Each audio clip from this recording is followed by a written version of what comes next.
colectiva, urgente y construida con mucho amor, mucha pasión hasta el momento y con mucha esperanza de que de aquí salgan propuestas, acciones y que, porque ahorita parece imposible, se empiece a materializar.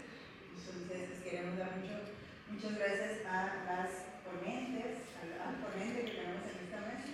Aide, muchas gracias por conectarte, por estar aquí participando.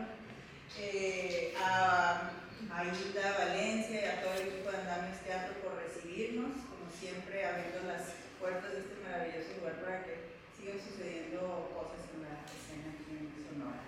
Gracias por estar aquí y participar. Damos por iniciado el evento. Este es el colectivo Reconociéndonos: María Luisa Solares, Gabriela Ceseña, Daniela Urias, Karina Loesa, Manuel Ballesteros, Cebolla Sotelo, Perla López, Benito González, David Barrón, Gabino Guerrero y Claudia Nadia Rodríguez. Nadia Rodríguez, que no ha llegado, y además, no ha llegado por cuestiones de trabajo, supongo que ahorita la vamos a ver acá. Y antes de arrancar, pues sí quisiéramos tomarnos un minuto en honor de la memoria de Abel Corrales, que hoy nos enteramos de la triste noticia, muy fuerte, porque en toda la emoción del arranque de esto y de repente que se cruce una noticia así, pues puede tener muchos significados y sobre todo muchas resonancias, ¿no? En los ánimos y sobre todo en los deseos de honrar a una persona que dedicó su vida a lo que estamos dedicando todos nosotros, ¿no? Y pues, por la misma razón sabemos cómo conecta con las experiencias de vida que se genera de la situación en la que estamos viviendo, que es sobre lo que vamos a hablar. Entonces quisiéramos que esto fuera un homenaje en la memoria de Abel. Nos vamos a tomar un minuto de silencio y vamos a tener aquí su imagen acompañándonos.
Muy buenas tardes.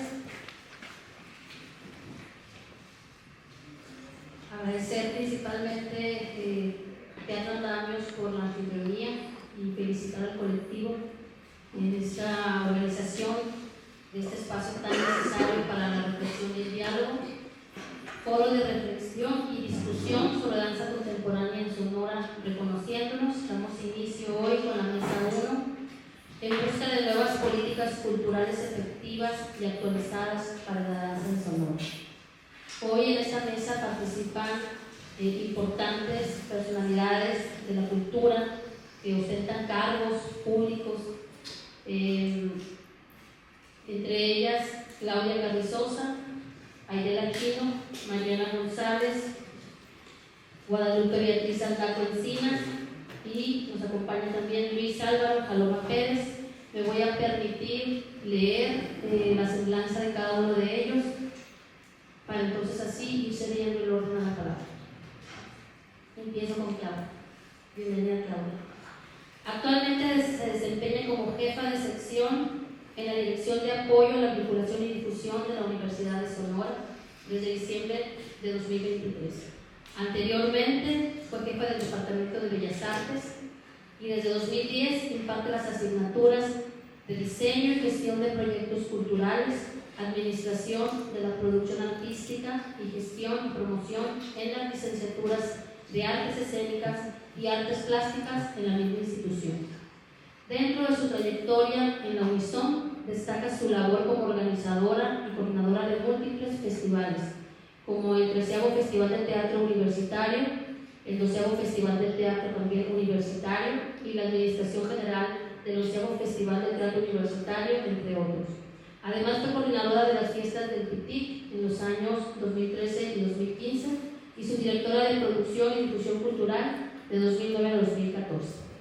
En su etapa en la Secretaría de Cultura de San Luis Potosí, se desempeñó como directora interinstitucional del Museo Laberinto de las Ciencias y las Artes en el periodo 2008-2009, directora de Vinculación Artística y Cultural en la Dirección General de Festivales Internacionales, donde participó en la producción de festivales de gran renombre como el Festival Internacional de San Luis, el Festival Internacional de Danza Contemporánea Lila López y el Festival Internacional de Música Antigua y Barroca. Su experiencia también incluye el Festival Internacional Cervantino entre el año 2001 y 2003 como subdirectora de Programación y Proyectos Especiales en la Secretaría de Cultura de la Ciudad de México, 1998 al 21, como líder coordinador de proyectos en programas culturales y la producción de espectáculos masivos. En su formación académica, ella es maestra en Educación por la Universidad Internacional de La Rioja, tiene el máster en Gestión del Patrimonio Cultural por la Universidad Complutense de Madrid, licenciatura en Administración de Empresas Turísticas por la Universidad Estatal de Sonora y becaria del Programa de Apoyo para Estudios en el Extranjero del Fondo Nacional para la Cultura y las Artes. Le damos la bienvenida a Carlos.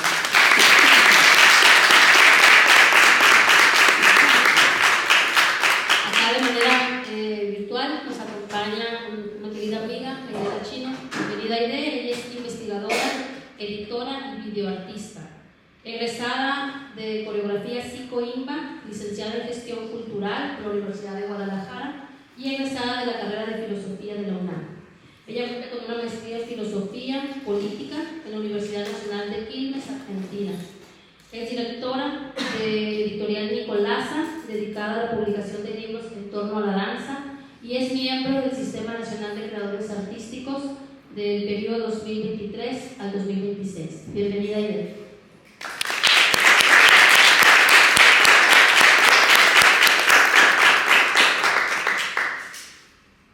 Guadalupe Beatriz Daco Encinas es escritora, editora, articulista y promotora cultural, investigadora y catedrática en las áreas de literatura y humanidades, licenciada en literaturas hispánicas por la Universidad de Sonora, maestra en Historia de México por la Facultad de Filosofía y Letras de la UNAM, máster en Salud Mental. Fundamentos de Humanidades y Ciencias Sociales aplicados a la práctica clínica por el Programa de Altos Estudios Universitarios y la Universidad de León, España. Coordinadora de Literatura y Publicaciones del Instituto Sonorense de Cultura y coordinadora operativa del Circuito Artístico Regional del Noroeste y coordinadora del Fondo Regional para la Cultura y las Artes. Profesora especialista certificada en enseñanza del español como lengua extranjera por la Universidad Complutense de Madrid. Ha desempeñado labores como investigadora en la especialidad de Cultura y Sociedad en el Colegio de Sonora. Cuenta con experiencia docente en la Universidad de Sonora, la Universidad del Valle de México, el Instituto Tecnológico de Estudios Superiores de Monterrey, Campus Sonora Norte, entre otras instituciones. Ha dirigido diversas publicaciones culturales. Actualmente es directora general del Instituto Sonorense de Cultura. Bienvenida, maestra.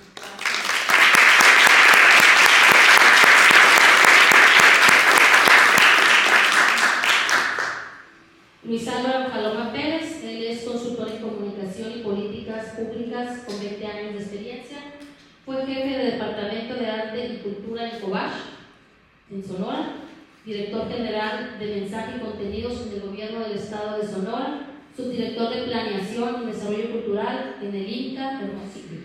Además, es productor de eventos y gestor cultural con experiencia en planeación estratégica en materia de cultura y recaudación de fondos. Cuenta con licenciaturas en Ciencias Políticas y Finanzas y diversos diplomados en materia de emprendimientos culturales, presupuestos y desarrollo cultural. Recientemente ha concluido diplomados en producción de espectáculos y negocios del entretenimiento en la Universidad de Nevada, en Las Vegas y Ciudad de México. Es comentarista, productor y reportero de arte y cultura, participando actualmente en Televisa Sonora, Radiorama Sonora, Radio Sonora y Semanario Nuevo Sonora. Bienvenido.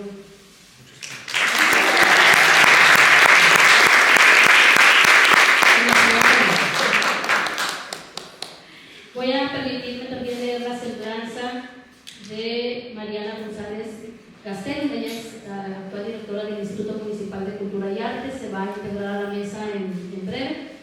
Ella es licenciada en Artes por la Universidad de Monterrey. Cuenta con estudios relacionados a la educación artística e historia del arte. Fue coordinadora de comercialización en la editorial Vaso Roto Ediciones en San Pedro Garza García, Nuevo León. Y posteriormente editora de la revista de Arquitectura y Diseño Tu Casa Nueva en Hermosillo, Sonora. En el ámbito educativo ha impartido cursos, conferencias y talleres de historia del arte y expresión artística en diversas instituciones culturales como el Museo de Arte Contemporáneo de Monterrey y la Sociedad Artística Sinaloense, así como en centros educativos como el Tecnológico de Monterrey, Campus Sonora Norte y el Colegio San José, donde ha diseñado e impartido materias y proyectos culturales.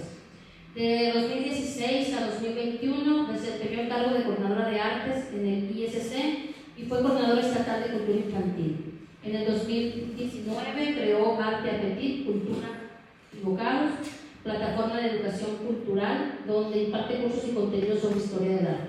Actualmente es directora general del Instituto Municipal de Cultura y Arte. Y bien, vamos a iniciar con la participación. Cedo el micrófono a Carlos. Muy buenas tardes, quiero agradecer la invitación a participar en este encuentro. La danza contemporánea como parte fundamental de la cultura de nuestra entidad, su impulso y promoción. La danza forma parte del quehacer cotidiano de los seres humanos por su cercanía y ligadura con sus actividades habituales, donde junto con la música contribuyen a la gestación de ritmos engendrados por el accionar fisiológico de sus órganos, como por el funcionamiento y uso de su estructura ósea, muscular y nerviosa. De esta manera, al desarrollar sus usuales actividades diarias, fue, con el tiempo, descubriendo y registrando el ritmo ocasionado por sus movimientos. Todo esto acompañado por los ruidos y sonidos producidos por el desarrollo y funcionamiento de la vida orgánica e inorgánica de la naturaleza circundante, percibidos y registrados por sus sentidos. De este modo, integrando ruidos y sonidos a secuencias de movimiento generados por sus actividades que, al repetirse constantemente, asimilarlas y suscitarle diversión, que dieron lugar a una práctica que hoy, transmutada y recreada, llamamos danza en todas sus representaciones. La danza contemporánea surgió como una reacción a las formas tradicionales de danza, con el propósito de buscar y emplear movimientos más libres, expresivos y rebuscados. Apareció primeramente con el nombre de danza moderna a fines del siglo XIX, para después a mediados del siglo XX cambiar su nombre por el de danza contemporánea, con las más relevantes aportaciones de los bailarines norteamericanos Loie Fuller, Isadora Duncan, Ruth Saint-Denis, Martha Graham, Doris Humphrey, la alemana Marie Wittmann y el austrohúngaro Rudolf van Damme. En nuestro estado, el arribo de la maestra Marta Bracho, fundadora de la Academia de Danza de la Universidad de Sonora, introdujo este nuevo tipo de arte en nuestra región, iniciando un movimiento artístico que ha colocado a nuestra entidad en un lugar importante en el mapa dancístico a todos los niveles. La danza, como cualquier otra forma de arte, es una hazaña, una jornada plena de exploraciones, indagaciones, descubrimientos y grandes satisfacciones. Ocuparse de cada una de las etapas de su proceso significa la adquisición de nuevas y vigorosas habilidades, insólitos hallazgos, aplicación de nuevas tecnologías, manejo ingenioso y eficiente de espacios, la gestación de un producto que define como artistas, creadores, productores, ejecutantes o coreógrafos, artífices hacedores del arte y la belleza que contribuyen al ejercicio y difusión de nuestra cultura regional. En la danza contemporánea, como en muchas otras disciplinas, el proceso repercute en el producto final que se muestra al público. La armonía y el entendimiento de los lenguajes manejados, la buena relación y contribución de las partes involucradas incidirá significativamente en el producto final. Sin embargo, en un contexto sociopolítico-cultural como el de nuestro Estado, los actores culturales carecen de protección y el apoyo formal de las instituciones culturales, educativas o gubernamentales. De ahí que funciona casi siempre a la deriva, en la búsqueda de apoyos, espacios y demanda de ejecutantes creativos y habilidosos para sostenerse. Tienen generalmente que dividirse entre el ejercicio de su oficio, la docencia y un sinfín de empleos que reducen su tiempo, energía y creatividad indispensables para su labor creativa. Participar en un proceso de creación artística es esencial, no solo para la adquisición de conocimiento y experiencia y pericia en el fortalecimiento de la práctica individual, sino también para enriquecer y fortalecer nuestra competencia, nuestra percepción e identidad cultural. El acto creativo no ocurre aislado, está profundamente ligado con nuestro quehacer, nuestra comunidad, sus problemáticas y su riqueza cultural. Ignorar estos detalles en los procesos creativos equivale a perder parte fundamental del conocimiento y difusión de nuestro papel como hacedores culturales y al despojar al arte de su cometido esencial como agente transformador de realidades. El proceso como ejercicio crítico y colaborativo.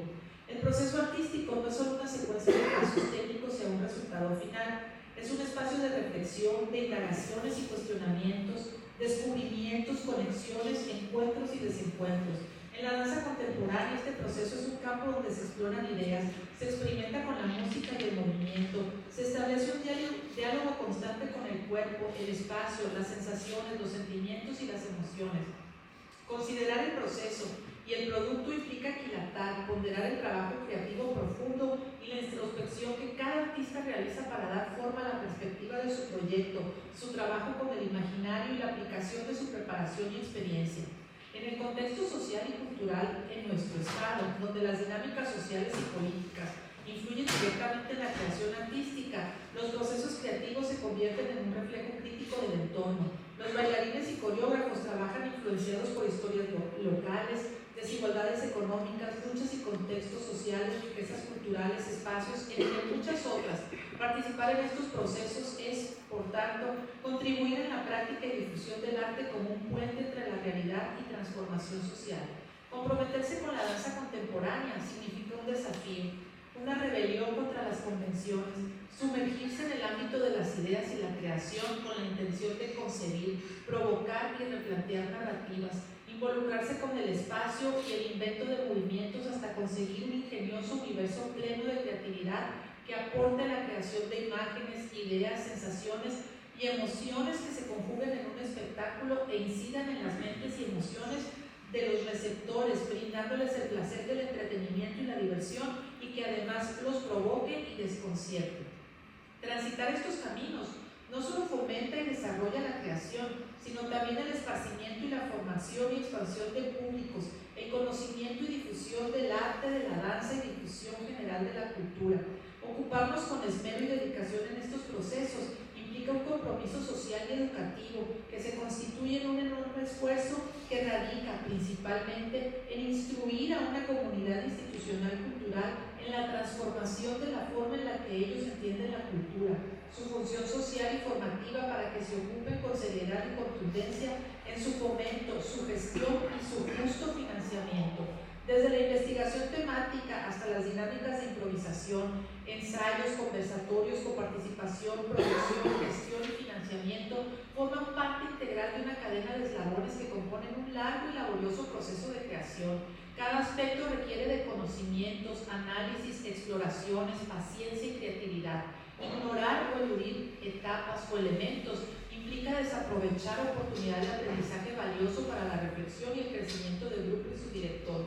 En nuestro estado se habrá que convocar a la comunidad dancística a reunirse en colectivos que, además de favorecer la colaboración y la relación de gremios en la producción artística, se constituyan en elementos de presión y relación con las instituciones y autoridades encargadas de la cultura para gestionar y conseguir apoyos, no solo para la producción, sino también para el acceso a cursos, talleres, residencias artísticas a través de becas o patrocinios a proyectos que, además de elevar el nivel cultural de la comunidad, coadyuvan a impulsar el fomento y extensión de la cultura y, por consiguiente, a potenciar el nivel de las artes en nuestra entidad. Compartir para construir comunidad. Es importante también la buena relación entre los grupos, docentes, coreógrafos, estudiantes y ejecutantes de la comunidad artística para el fortalecimiento de las relaciones que permitan el intercambio de ideas, conocimientos, información y colaboración que posibiliten la realización de muestras, ensayos abiertos, avances de procesos, entre otros, que además de fomentar la retroalimentación, incida en el fortalecimiento de las relaciones y convivencia grupal, que muestre la unidad y la consolidación del gremio para la consecución de reconocimientos de las instituciones encargadas de la cultura y el soporte en la obtención de recursos, aprovechamiento de espacios, así como la difusión y promoción de proyectos y eventos comunitarios. En contextos con recursos limitados, compartir se convierte en una estrategia clave para crear redes de apoyo y aprendizaje. Además, invitar al público a participar en estas dinámicas no solo fomenta la inclusión, sino que también fortalece el sentido de pertenencia cultural indispensable en un estado tan diverso como el nuestro, hacia una política transformadora. Reconocer, valorar y compartir los procesos creativos en la danza contemporánea no es solo un acto artístico, es una acción transformadora que impacta directamente en nuestras comunidades y en el desarrollo cultural de nuestro estado. Estos procesos representan espacios de diálogo, experimentación y reflexión crítica, donde se construyen las bases de obras que trascienden el escenario para convertirse en agentes de cambio. Mi invitación es a que impulsemos juntos políticas culturales que prioricen el proceso creativo como parte integral del arte. Generemos espacios donde artistas y comunidades puedan encontrarse, dialogar y crecer, porque al compartir caminos y recorridos no solo enriquecemos nuestras prácticas, sino también construimos una red cultural más inclusiva y conectada con nuestro tiempo.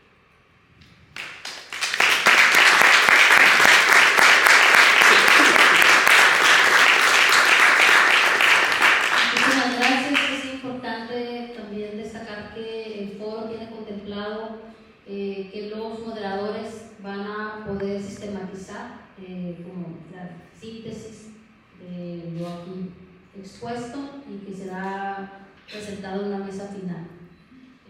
Voy a darle el uso del micrófono a la maestra Beatriz Alba.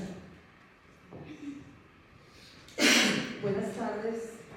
Antes que nada, muchas gracias por la invitación a las personas, a los bailarines y bailarinas que fueron amablemente a invitarme para que estuviera aquí el día de hoy. La verdad, con muchos trabajos, porque es un trabajo no solo que ustedes hagan en el instituto, y yo he dejado de lado completamente mi actividad creativa, mi actividad académica, todo lo que ha significado mi vida relacionada con el arte y la literatura, lo he dejado de lado, y no es el primer encuentro al que asisto con este tono y con esta mecánica, ¿no? Y que no traiga yo algo escrito formal, es como algo del otro mundo, o sea, no lo había hecho jamás en mi vida. Siempre escribo porque es mi pasión, porque es mi deseo, siempre estar escribiendo, pero finalmente tuve que renunciar a ello por este tiempo. Quiero comenzar comentando que las políticas culturales, según un teórico que yo sigo mucho, que seguí mucho en mi época de académica y que continúo leyendo, es García Catlin, como ustedes deben de sonar. Él habla de que las políticas culturales son un conjunto de intervenciones del Estado, pero también de las instituciones civiles y de los grupos sociales organizados. ¿Por qué hago énfasis en esto? Porque normalmente o comúnmente se entiende que las políticas culturales las define el Estado. Y sí, el Estado define políticas culturales según su visión política, según su visión ideológica, y acorde a esta visión hace un planteamiento de lo que se requiere en el ámbito de la cultura y el arte, como en todos los otros ámbitos de la vida social. Entonces, las políticas culturales, dado que ese es el tema de la mesa, le corresponden al Estado, a las asociaciones civiles o instituciones civiles y a los grupos de la sociedad civil, organizados o no. Entonces, es una tarea conjunta en donde hay idealmente, según este autor, debe haber un equilibrio y que no sea solo el Estado el que rija, sino que los organismos culturales, los propios artistas acudan a donde sea necesario para que sus ideas y sus propósitos y sus anhelos y sus deseos se plasmen y se incluyan en las políticas culturales del Estado. Asimismo, el Estado también está obligado a escuchar a aquellos artistas que quieren ser escuchados. Hay artistas que no quieren ser escuchados, hay artistas que no se acercan, hay artistas que no comulgan con simplemente el tema gobierno y que ya en automático hoy en gobierno hoy en Estado y hay una barrera que se interpone en lo inmediato. Hay de todo. Y en esto de las políticas culturales, ya con relación a el tema específico de la relación entre los artistas y el Estado, en cuanto a las políticas culturales, hay dos extremos en la visión de las políticas culturales en general. Dos polos casi opuestos. Uno, el que pondera el paternalismo del Estado. La visión que incluye la idea de que el Estado debe resolver absolutamente todo lo relacionado, en este caso, con el arte.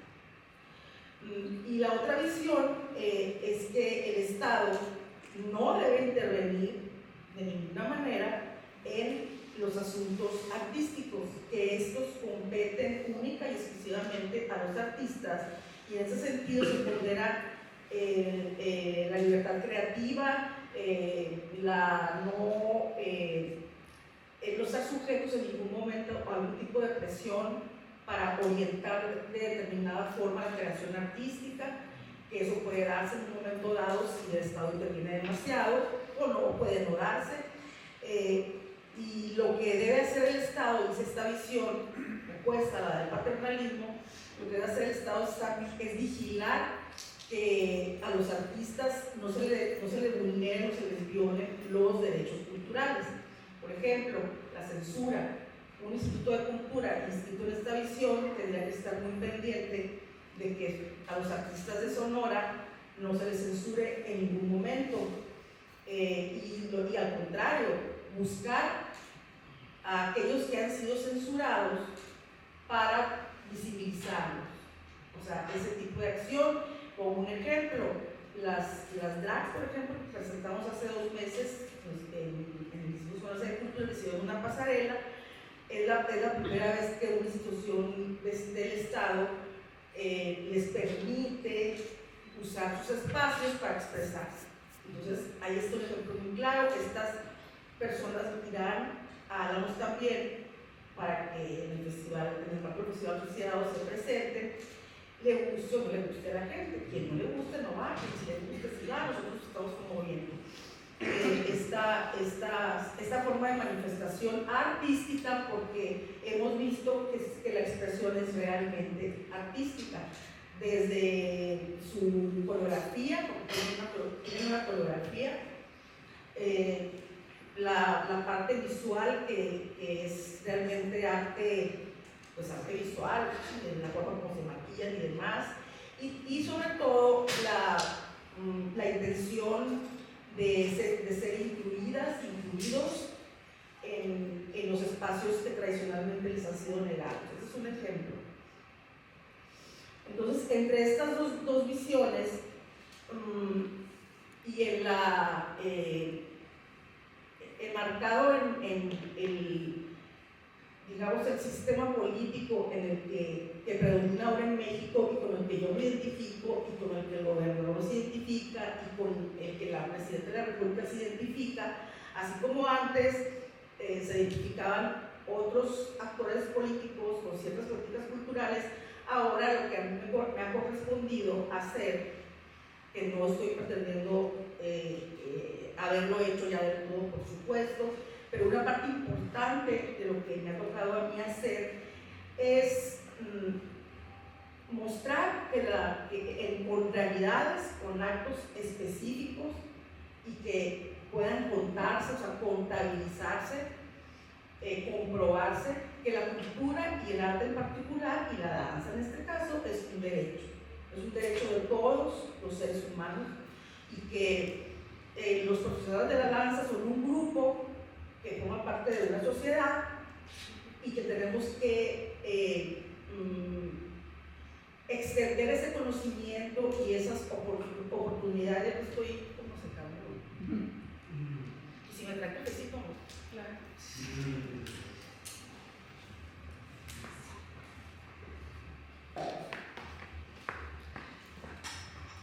Entonces decía que la tarea ha sido extender la visibilización de aquellos que no han podido ejercer su derecho cultural a expresarse artísticamente, como son, por ejemplo, los grupos indígenas, como son los adultos mayores, como son muchos niños y niñas y adolescentes, y no centrarnos únicamente en quienes, sí, pero sin descuidarlos, no centrarnos únicamente en quienes se dedican profesionalmente a alguna disciplina artística, sino extender esto a la sociedad, y esta es una forma de ver al arte como una actividad social, artística, pero al mismo tiempo social, que no puede evadir lo social.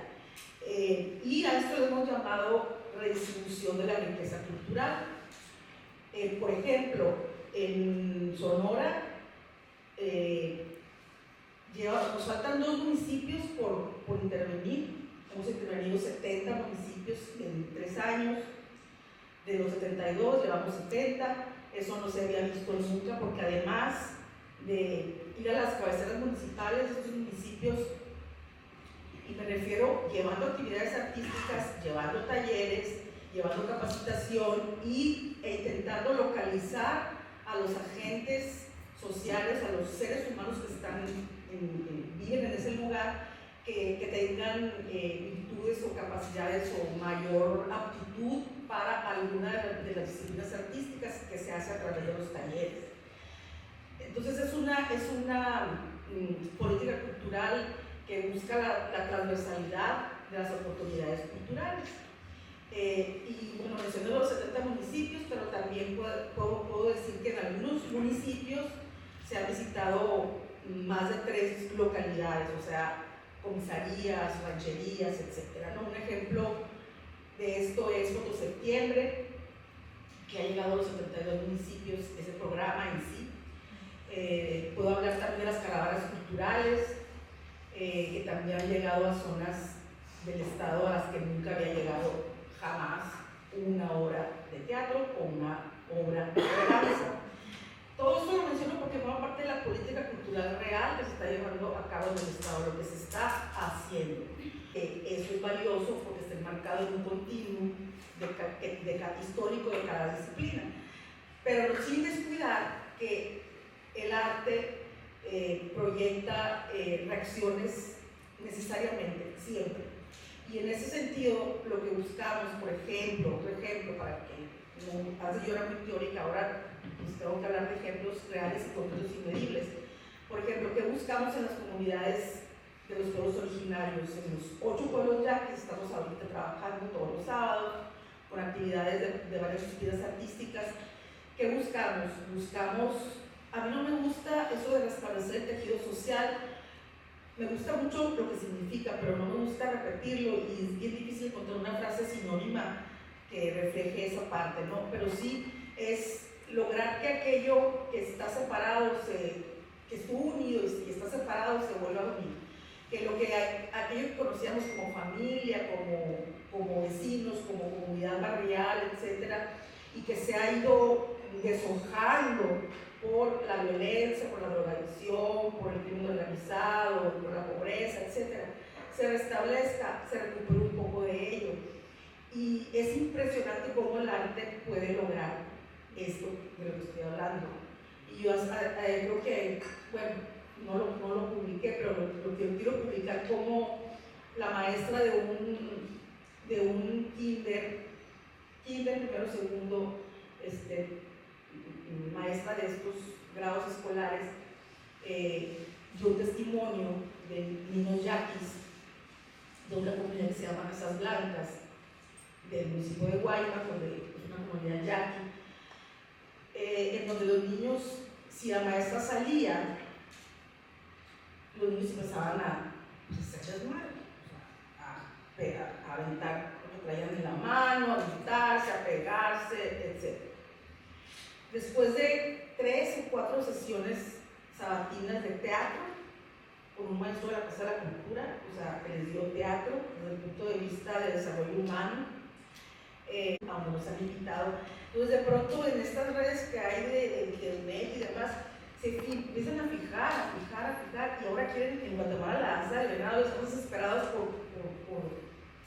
por verla, por apreciarla, y quieren saber de los planes de justicia para los pueblos originarios, porque dicen quienes nos invitaron, el cónsul de México en Quetzaltenango, donde va a ser el festival, que allá no es mal vista la discriminación, o sea que siguen discriminando a los pueblos originarios, lo han normalizado. Entonces quiere que les platiquemos de los planes de justicia y desde la cultura, o sea, desde la administración de la cultura, cómo le hemos hecho para lograr que estos grupos sean visibilizados.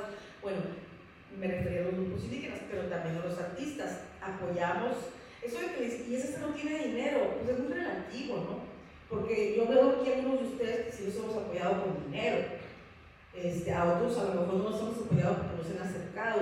Dinero sí hay que buscar la forma de distribuir ese dinero, y son muchas disciplinas artísticas y no toca lo suficiente a veces que quisiera el miembro de una disciplina específica, pero dinero sí hay.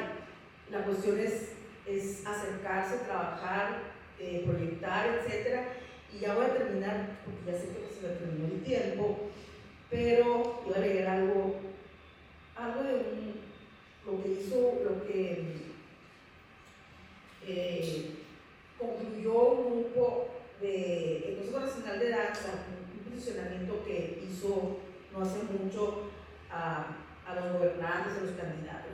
Pero es un poco largo, ya me pasé el tiempo, pero una de las cosas que me llama mucho la atención es que, por lo menos en lo que leí, no habla de algo que es bien importante, de la organización de los artistas, o sea, de la importancia de los colectivos para, adicionalmente a lo que se puede conseguir por parte del Estado, aprovechen la figura del pago de impuestos de los empresarios para poder hacer actividades culturales como el EFICAS, pero no tiene que haber EFICAS para lograr eso, porque está en la ley, pero tienen que estar organizados, y también las donaciones tienen que estar organizados, si no nadie les va a donar. En fin, iba a hablar un poco de eso, pero quizás en las preguntas podamos desarrollar más el tema. Muchas gracias.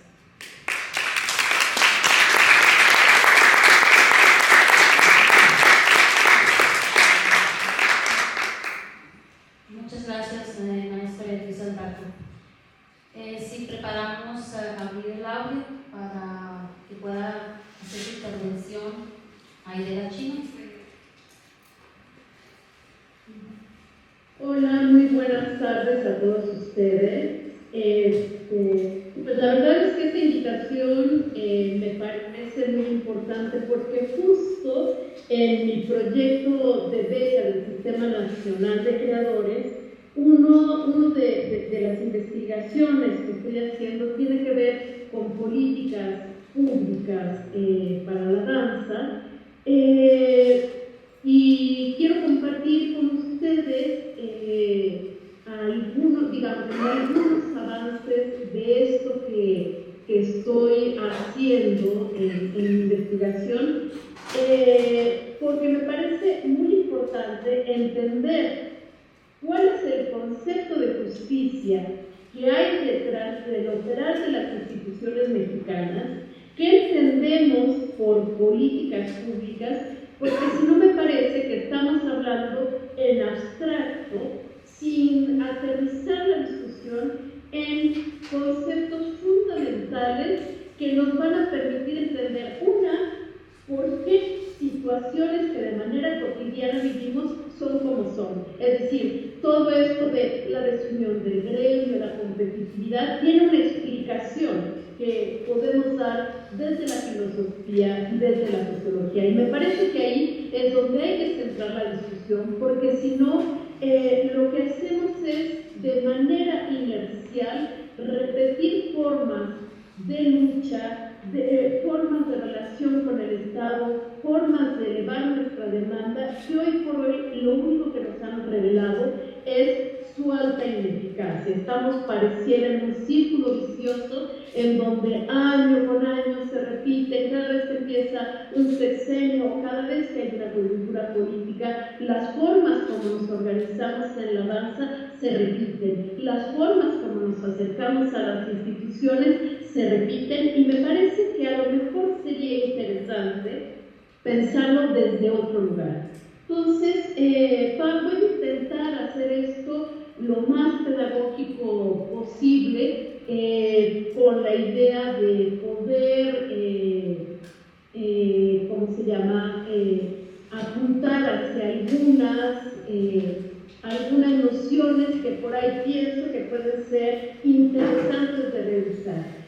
Para esta presentación yo tomo como punto de referencia a una filósofa feminista que se llama Iris Marion Young, que ella lo que hace es debatir y poner en perspectiva crítica a una serie de filósofos y liberales y pensadores del Estado liberales que son fundamentales en la construcción de las políticas públicas vigentes en nuestro país.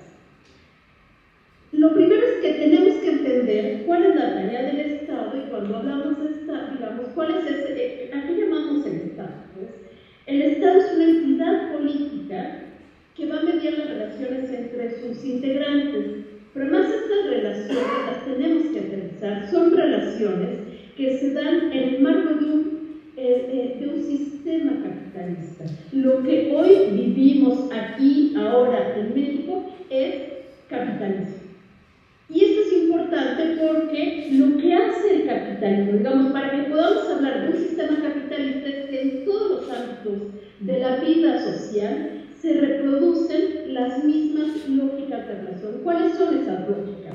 Pues competencia, acumulación de capital. Y cuando hablo de acumulación de capital, no solo me refiero a capital económico, sino también a capital político y a capital simbólico. Algo que Pierre Bourdieu ha estudiado mucho en un texto que les recomiendo, que se llama Los herederos. Lo que busca es eliminar la conflictividad social entre quienes participan forman parte de un sistema político. Y las políticas públicas se basan en la idea de que se construyen para dar solución a una problemática social.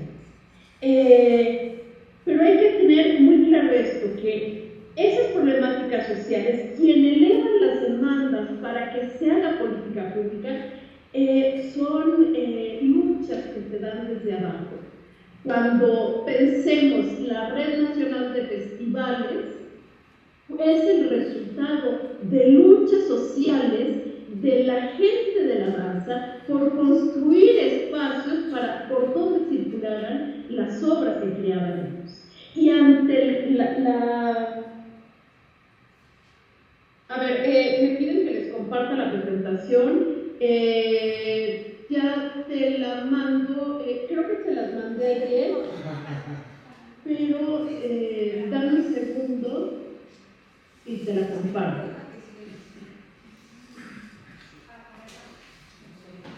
Sí, denme un segundo y te la comparto.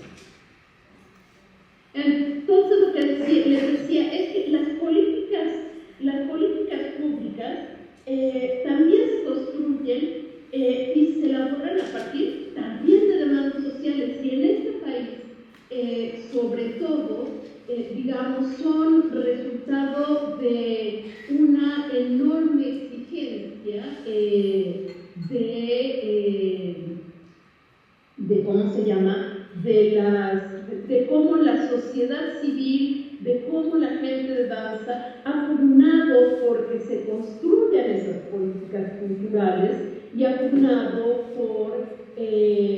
porque se abran esos espacios, se ha luchado para ello. Es decir, lo que hoy ustedes, muchos de los jóvenes, gozan como una serie de derechos o de mundo dado, en realidad son el resultado de muchas de generaciones de gente que ha luchado porque existan esas posibilidades que hoy ustedes, digamos, tienen, no surgieron de la nada. El que ustedes hoy puedan ir a la universidad a estudiar una carrera de danza, por ejemplo, son resultado de luchas sociales, que después el Estado retoma y articula políticas públicas para digamos, atender y retomar esas necesidades expresadas y esas demandas expresadas por la sociedad. Ahora bien, las políticas públicas que hoy son vigentes para la cultura y para la danza en nuestro país se basan en dos ideas fundamentales. Uno, que la política pública tiene que ser positiva. ¿Qué quiere decir esto? Igualdad de oportunidades para todos. Y lo vemos expresado, por ejemplo, cuando en las convocatorias del sistema de apoyos a la creación dice, podrán aplicar a esta convocatoria todos los mexicanos nacidos o todos los que, es decir, todos que invocan esas políticas culturales que son a los que tendrían derecho. Y cuando dicen todos los nacidos en México, la política pública lo que dice es, mira, pues tú que naciste en México vas a tener derecho por el solo hecho de haber nacido en este país y te vas a ser acreedor de esta beca o todos vamos a poder acceder a las mejores oportunidades en igualdad de condiciones. Y esas igualdad de condiciones están dadas por una serie de normativas, reglas que están implícitas en cómo se aplica esa justicia distributiva. El problema con esto es que no todos en este país partimos de igualdad de condiciones, ni económicas, ni culturales, y esto fue clarísimo para un montón de profesores durante los procesos de pandemia. Teníamos estudiantes, por ejemplo, que había familias con 3, 4 hijos y una sola computadora por familia, con lo cual alguno de los hijos alguna vez tenía que quedarse sin posibilidad de tomar la clase. Pero además, por ejemplo, cuando te dicen todos van a poder aplicar o van a poder ser sujetos de esa política pública, pues no considera, insisto, pongo el ejemplo de las becas porque son las que más mueven las pasiones en el medio de la danza, o el acceso a los festivales de danza, a formar parte de la programación de teatros y festivales, no toma en consideración, está siempre pensado para cierto tipo de jóvenes que tienen acceso a computadora, que tienen acceso a ciertos recursos, pero no considera, por ejemplo, que a lo mejor puede haber un joven o una compañía en regiones en donde el acceso a internet o a una computadora no es tan simple. Y también porque una beca, por ejemplo, o hacer una aplicación por internet implica ya de por sí el poder manejar una manera de articular el discurso, una manera de categorizar, una manera de escribir en un país en donde hay desigualdades educativas y sociales tan grandes. Eso ya implica que solo aquellos que manejen ciertos códigos van a resultar vencedores en esta competencia por las mejores oportunidades. Y el otro concepto, a ver si pudieran presentar la diapositiva 3, que es sobre la que estamos hablando. Sí, yo la diapositiva, y si pudieran poner la diapositiva 3, eso. Y la otra idea que permea el tema de las políticas públicas es el concepto, es una idea normativa que reduce todos los problemas de las políticas públicas a problemas en el fallo de operación de las instituciones, en fallos en términos de... es muy común, por ejemplo, escuchar casi siempre que hay un inicio de gestiones. Nosotros sí sabemos hacer las cosas, nosotros, es decir, como que todos los demás lo hicieron mal y a partir de nosotros lo vamos a hacer bien, o se reduce a, bueno, el problema es que la redacción de la política pública o de la convocatoria no está bien hecha, hay que hacerla mejor, o se reduce a un asunto de problemas en la operación de las instituciones. Y lo que debemos entender es que el problema es mucho más complejo. Podemos poner la siguiente diapositivas. Yo parto de estudiar en la Ciudad de México, por ejemplo, y todas las escuelas profesionales de danza en la Ciudad de México están en un eje que es el eje hegemónico que pasa por las colonias de más alta plusvalía.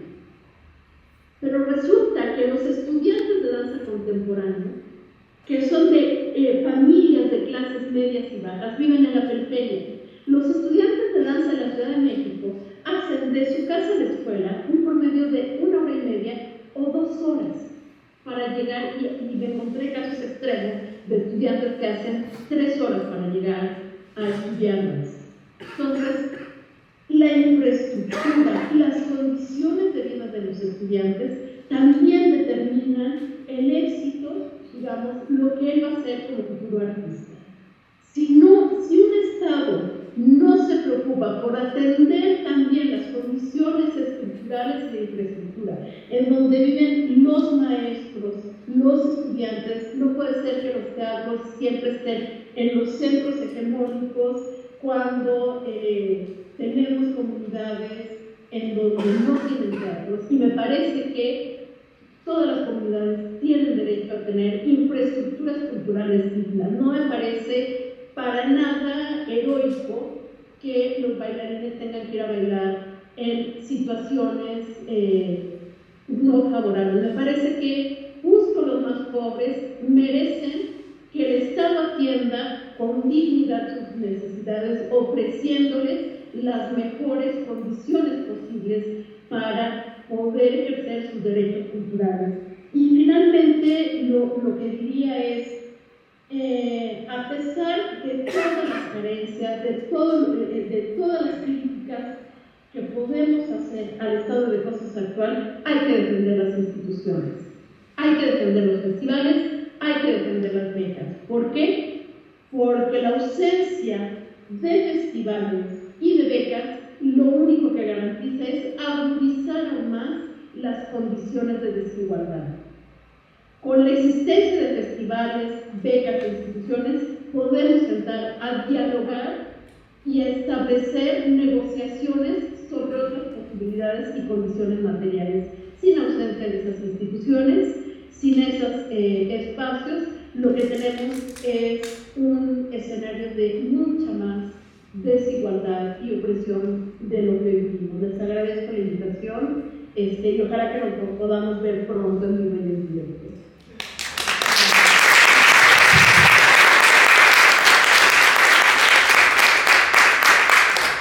Bien, vamos bien por el tiempo. Lo que les pediría también es que quienes tengan preguntas, pues vamos a dar unas 4 de inicio, oportunidades para iniciar este diálogo. Voy a cederle la palabra a Luis Calón. Bienvenida, Mariana.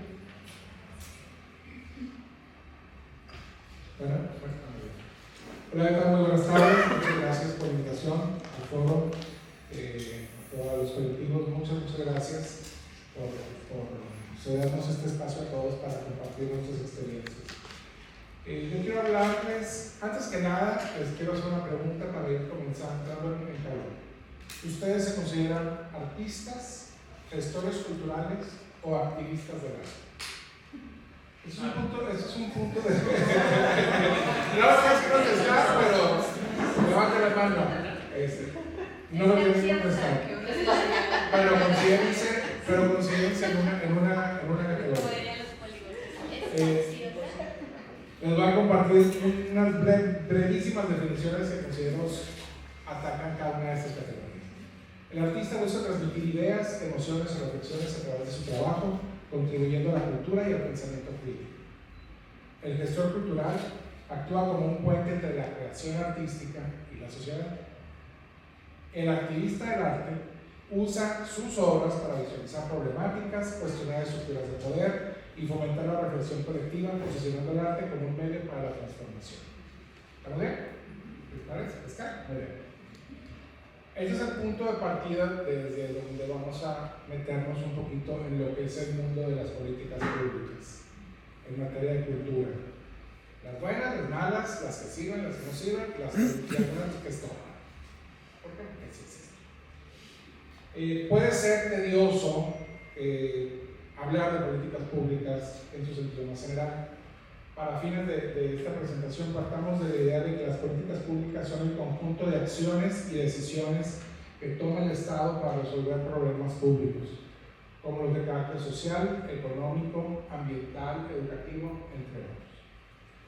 La ley es ese punto de partida que marca el rumbo de la acción real del gobierno. La ley dice que se haga y las dependencias hacen, ¿cierto? Pues no funciona tanto así. La ley se tiene que aterrizar en reglamentos, estrategias medibles, justificaciones presupuestales, supuestos para la ejecución, categorización, clasificación de problemas y todo un andamiaje institucional que las dos compañeras a los costados podrán verificar de manera real. ¿Dónde quedan los artistas? Se hacen muchas menciones a los derechos culturales de la ciudadanía y de cómo están garantizados a nivel de cultura y derechos culturales. Sin embargo, les comparto un par de datos para que terminemos de entender por qué la relación entre artistas e instituciones públicas a veces es compleja. En ninguna parte de la ley se menciona la palabra artista. La palabra arte se menciona solamente una vez en todo el texto de la ley. No se mencionan por su nombre a bailarines, actores, pintores, músicos, etc. En el listado de derechos culturales vistos por la ley, de los 10 mencionados, solo hay uno específico a los artistas, que es el de derechos de autor.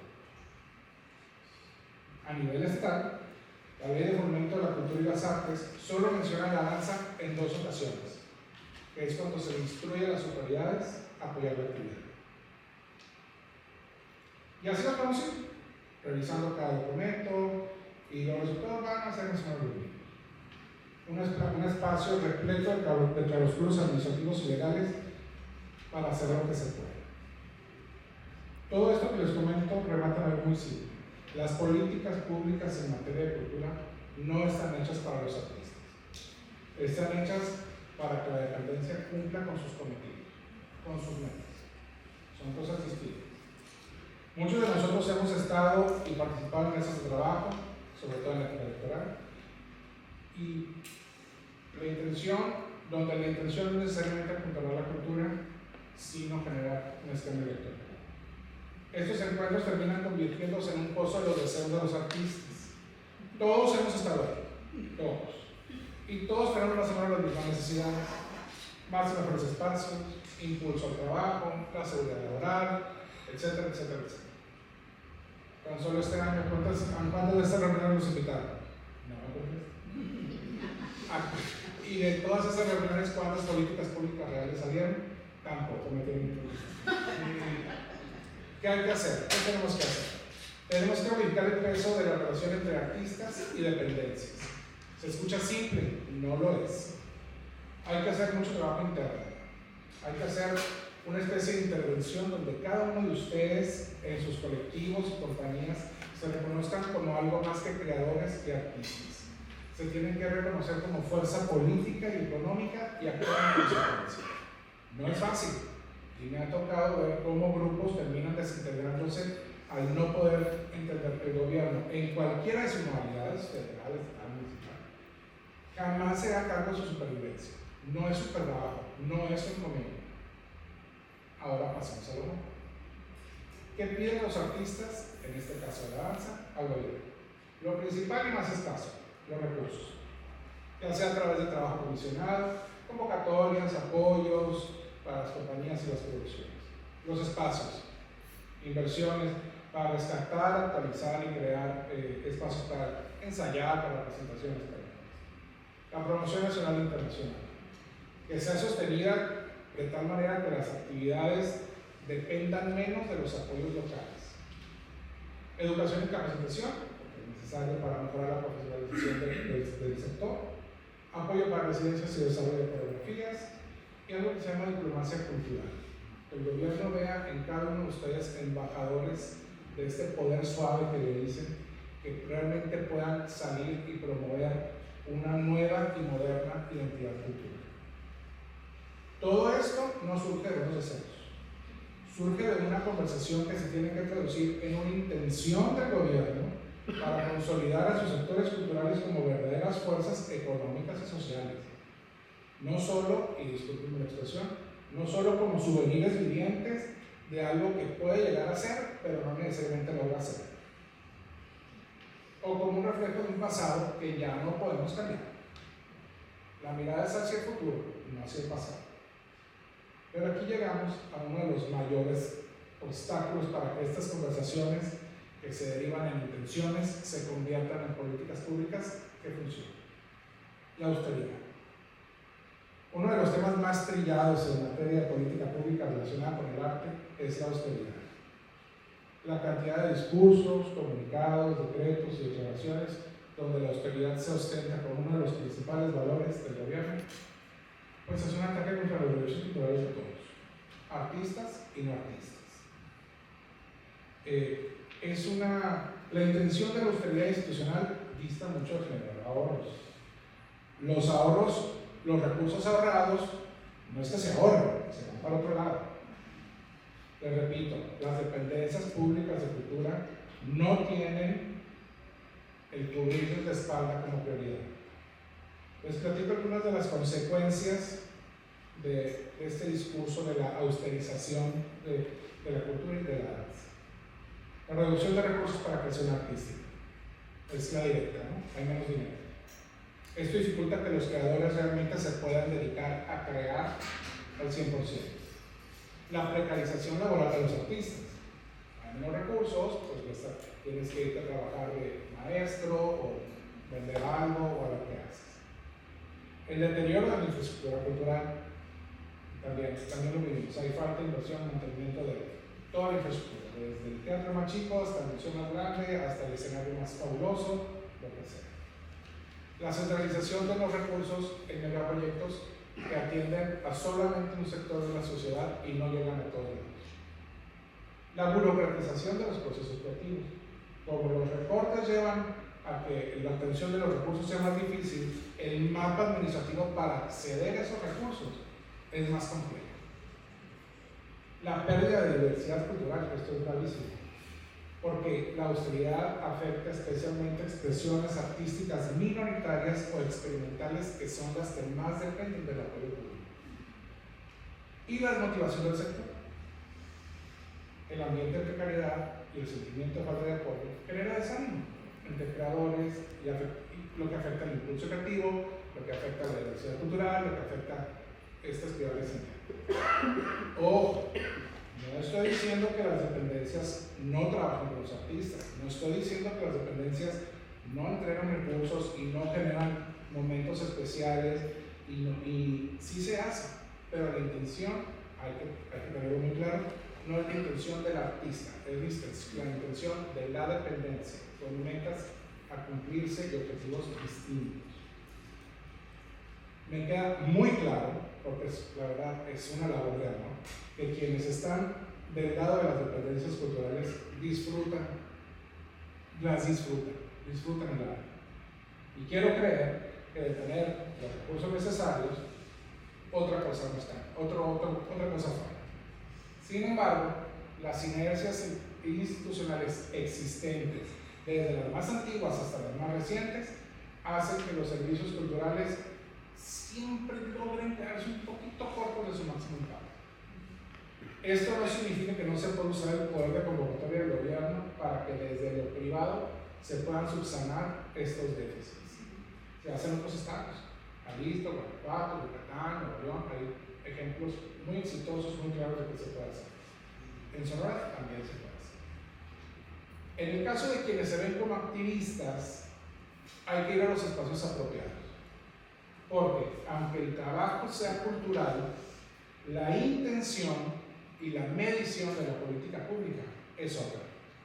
El ISC o el INCA no les pueden dar la atención que desarrollo social o bienestar o salud tienen que darles dentro de sus programas y dentro de sus políticas. Sé muy bien, aquí es el trabajo del gestor cultural que cobra fuerza, porque se convierte en el traductor de esa visión a pesos, centavos y cantidades, porque con sus herramientas puede trabajar con los creadores, con todos ustedes, para generar hojas de ruta necesarias que permitan que su visión llegue completa y a buen término. Sé muy bien también que muchos de ustedes 5 minutos son artistas y 20 minutos son gestores, otros 3 minutos son activistas y así. Pero por eso les preguntaba al principio cómo se clasificaban ustedes, artistas, gestores o activistas. Una cosa es la creación y una cosa es la administración. Para lograr un poquito mayor entendimiento entre el gobierno y el sector privado, que también debe de participar en las políticas públicas, hay que hablar del mismo idioma. Por más discursos que se digan, la realidad es que el discurso y el lenguaje del gobierno son los números. Bueno, hay que hablar de números. Aquí es donde la danza, específicamente la danza, muestra su modelo interno. Generan ventas de boletos.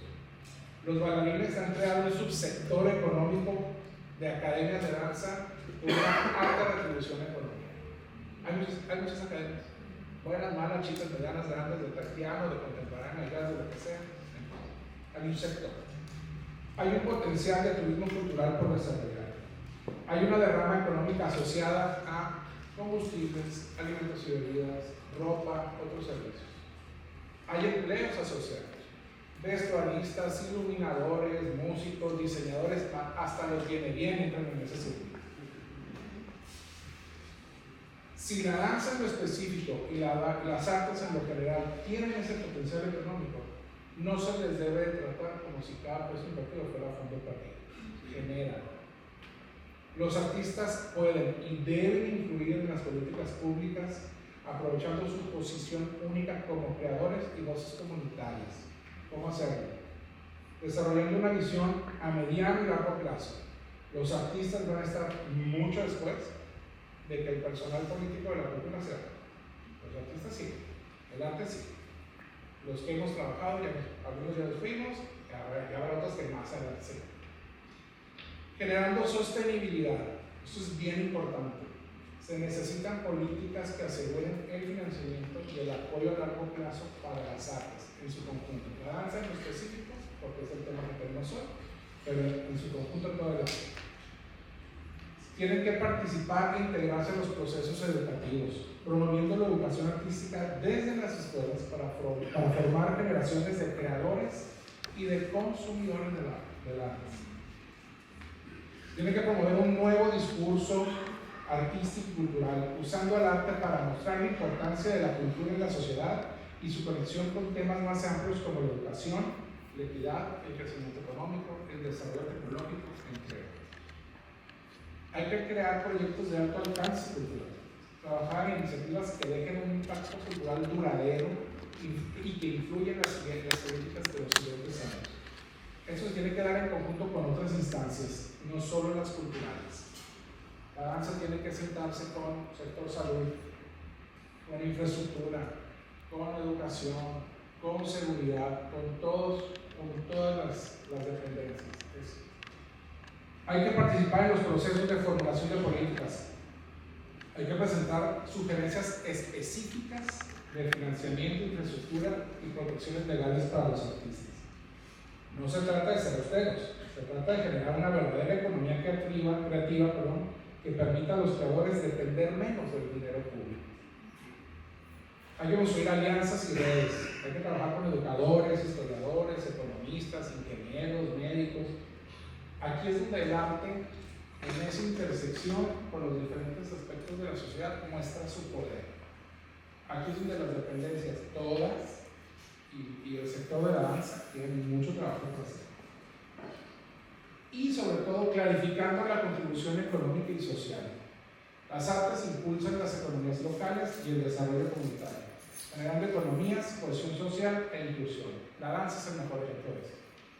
Para terminar, solo quiero hacer énfasis en que reiniciar o hackear esta relación entre artistas y gobiernos tiene que comenzar con una genuina conversación. Hay que invertir el tiempo para establecer las bases intelectuales, filosóficas, académicas de esta relación, para que la danza en su conjunto pueda crecer en lo creativo, en lo económico y en su impacto social. De la conversación pasamos a la intención, y eso es fundamental para el trabajo de gobierno. Por mucho tiempo se ha trabajado sin intención hacia los artistas. El reto es hacer que la transversalidad de los sectores sea una realidad. Y ustedes, como se lo dije hace un momento, se tienen que sentar con todas las dependencias, con todos los sectores, el sector privado, el sector académico, todos.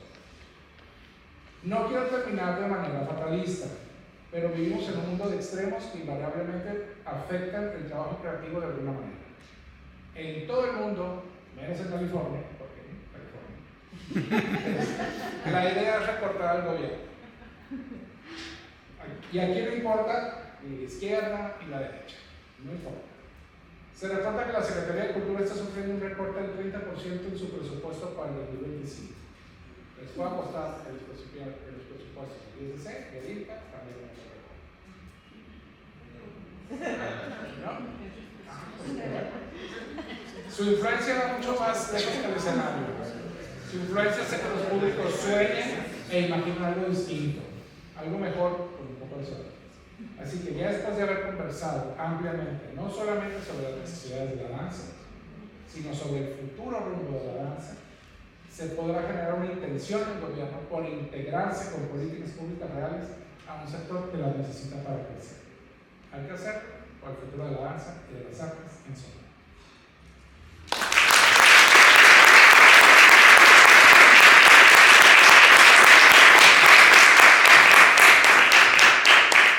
Como última intervención en esta mesa, Galena, nos permitimos leer tu semblanza al inicio del evento. Entonces, cedemos el micrófono. Muy buenas tardes. Disculpen un poco afónica.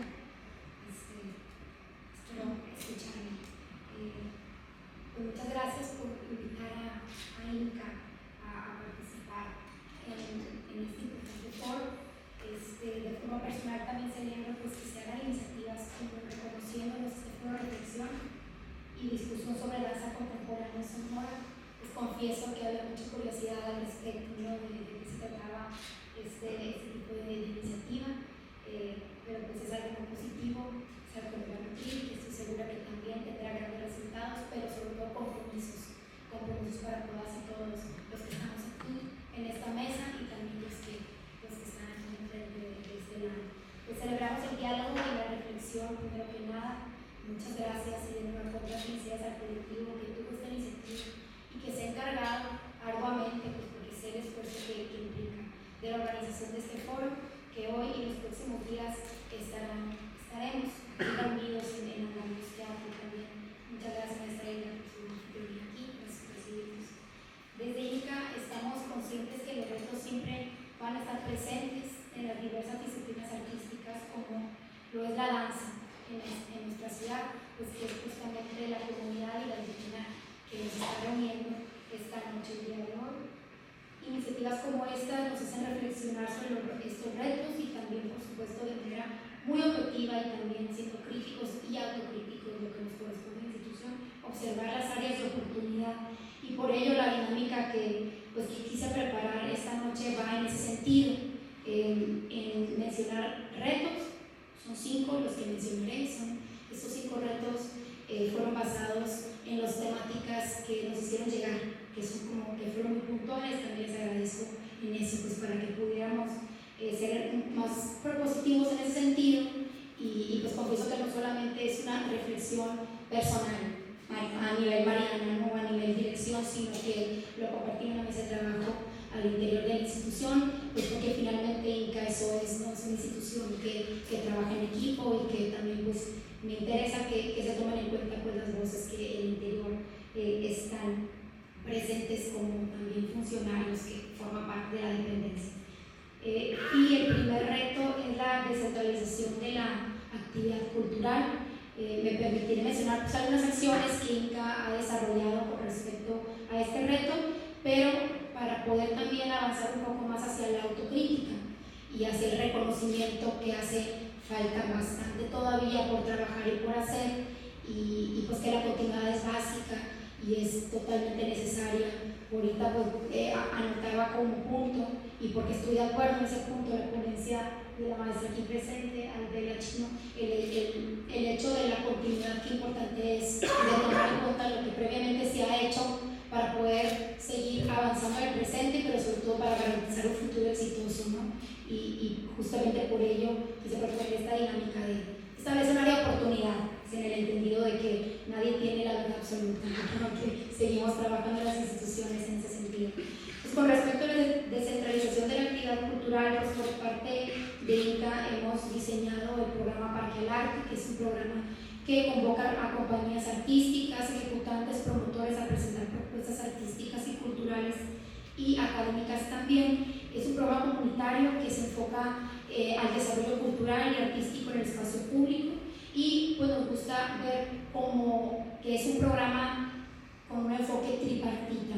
Primero que nada, pues por parte del gobierno, en ese sentido el gobierno municipal, el Ayuntamiento de Hermosillo, pues a través del INCA se presenta la logística y la operatividad del programa, la organización, el lanzamiento de la convocatoria, y por supuesto también la coordinación con algunos otros entes como lo es los comités CRECES, que son los comités vecinales que se encuentran en las comunidades, eventos especiales, pues toda la logística, lo que implica estar presente, ¿no? Logísticamente en esos espacios. El otro ente que también participa es el Ciudadano a la Ciudadana. Pues Parque al Arte se conforma de una bolsa económica, que es la bolsa económica que se utiliza por supuesto para la remuneración económica del honorario de los artistas, y se realiza por la aportación voluntaria de los contribuyentes para el fomento de la cultura y el arte, que es incluida en la Ley de Ingresos y Presupuesto del municipio de Hermosillo para el ejercicio fiscal 2024. Anteriormente era de 5 pesos la aportación y ahora es de 10 pesos. Y pues de ahí se recibe esta aportación, que es extraordinaria a lo que recibimos en INCA. Pues es una aportación que siempre fluctúa. ¿Por qué? Porque es voluntaria y siempre pues estamos a la espera. Cada 3 meses nos llega el corte, ¿no? De cuáles son las aportaciones que con el predial el ciudadano o ciudadana realizó, y con ello hacemos la bolsa económica para poder hacer las contrataciones. Y por último, la participación del artista, pues que también forma parte de este programa, que nos gusta ver también como pues estos 3 activos que están participando, ¿no? Que participan en la convocatoria, y por cierto próximamente saldrá pues la convocatoria en su 7ª etapa. Y pues ese es un compromiso por acercar las propuestas artísticas a la comunidad. No se trata de llevar cultura a las comunidades, sabemos pues que la cultura local es inherente, es algo que existe. Sin embargo, sí es más una estrategia para descentralizar, y en el entendido de que, pues al menos en el ayuntamiento, la infraestructura cultural es reducida, pues buscamos estar en los espacios públicos, canchas, algunas de ellas que están siendo rehabilitadas, para que también el espacio público pueda tener esta vocación artística y cultural, pero sobre todo que las vecinas y vecinos que se encuentran en algunas colonias un poco más lejanas, pues puedan tener a mayor alcance. Pues y disfrutar también de presentaciones artísticas. Como área de oportunidad, establecemos en este reto pues incrementar a mayor cantidad de acciones comunitarias, un poco vencer la apatía, ¿no? Es algo que siempre adolecemos en materia de difusión, mayor acercamiento con las comunidades, mayor acercamiento con los vecinos, mayor compromiso y sobre todo ser flexibles con el programa, ¿no? Porque en un inicio, por ponerles un ejemplo, el programa era todos los lunes a las 8, ¿no? Pues nos vimos con muchas situaciones que no se puede los lunes porque la cancha está ocupada por el partido de fútbol, ¿no? Cosas a las que como ayuntamiento nos enfrentamos día a día por tener un acercamiento pues, muy estrecho con los ciudadanos. Entonces hemos tenido que ser flexibles en ese sentido, ¿no? O cambiar el horario, porque pues a esa hora los vecinos ya están en sus casas listos pues, para prepararse para el día siguiente. Pues, bueno, vamos a las 6 de la tarde. Ejemplos muy concretos de cómo como institución tenemos que poder escuchar cuáles son estas necesidades y poder pues, tener esta flexibilidad y el entendimiento de que pues, no tenemos la verdad absoluta, ¿no? Colaboración con colectivos que tienen contacto con su comunidad y crear alianzas con las instituciones para la generación de audiencias, pues en el entendido de que, y en el reconocimiento sobre todo que compañías y colectivos artísticos hacen su propia actividad comunitaria, tienen sus propias estrategias de acercamiento. Sabemos, por ejemplo, aquí cercanos como el Ventidero trabaja con esta misma comunidad, como Andamios también tiene casi ya su propio lenguaje o vocabulario con estas comunidades, y el hecho de que estén participando en la convocatoria pues es como, yo creo, una oportunidad de poder escuchar cuáles son esas estrategias que ellos mismos realizan para que como institución también las podamos adoptar y creo que podemos compartir esas problemáticas y darles puntos a esa solución, ¿no? Por supuesto, la formación de público significa esto, la constancia, ¿no? Que sea un programa que continúe y que no tenga pues pausas, sino que sea paulatino y que esté siempre presente. La importancia del mapa y habitar la ciudad, claro, ¿no? En este tema de descentralizar, pues ninguna colonia es menor, más o menos importantes, todas son importantes y todas tienen derecho a recibir este tipo de programas, este tipo de actividades y activar de esta manera, por supuesto, la cultura local, pues hacer una convocatoria que prioriza, claro, a la contratación de artistas que deseen participar en el programa y de esta manera pues ser también semillero, ¿no? Recibimos muchas propuestas emergentes en este programa, pues nos da gusto que podamos ser semillero para que puedan acceder a otras plataformas. El segundo reto es con respecto a la infraestructura cultural, como un breve diagnóstico entre los espacios con los que INCA cuenta son las bibliotecas, que más que ser estos espacios que conglomeran o guardan acervo importante bibliográfico, pues buscamos que sean espacios activos y con vida, ¿no?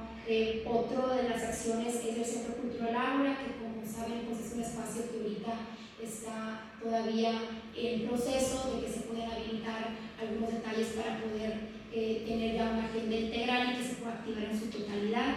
Y por supuesto también que existe la vinculación con instituciones educativas y culturales, con espacios independientes con los cuales hemos tenido también colaboraciones para el desarrollo y la continuidad de la agenda cultural. Este último punto pues creo que es importante porque es muy notorio en los últimos años el crecimiento de infraestructura cultural independiente que Hermosillo tiene. Es algo que se celebra, pero es algo que se reconoce, pero es algo que también se pone como tarea, como institución, como INCA, tener que vincularnos, tener que acercarnos y vernos como pues hermanados, ¿no? Y porque al final de cuentas al estar también a cargo de un espacio independiente pues podemos compartir problemáticas y les podemos dar solución en conjunto. Como área de oportunidad, este segundo reto planteamos precisamente fortalecer más esta vinculación con estos espacios independientes, pero también con los institucionales, porque reconocemos pues que en INCA, pues por ejemplo no contamos con un teatro con todas las características, al menos en este momento, ¿no? Entonces pues también reconocer que podemos acercarnos a estos espacios para poder cumplir objetivos y poder tener acceso a espacios de calidad.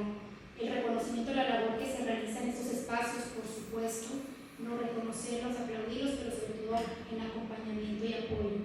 Un constante diálogo para compartir experiencias que realizan las compañías y los espacios, pues no solamente reconocerlos a lo lejos, ¿no? Sino estar verdaderamente con ellos, pero sobre todo escuchar cómo de la mejor manera estos espacios se pueden nutrir de los programas, o bien, si no lo estamos haciendo, escuchar y diseñar programas para ello, ¿no? Porque como les comentaba, pues es notorio el crecimiento en estos últimos años que se ha hecho hacia los espacios independientes y cómo la institución se puede hacer también necesaria para este inminente crecimiento que se ha tenido.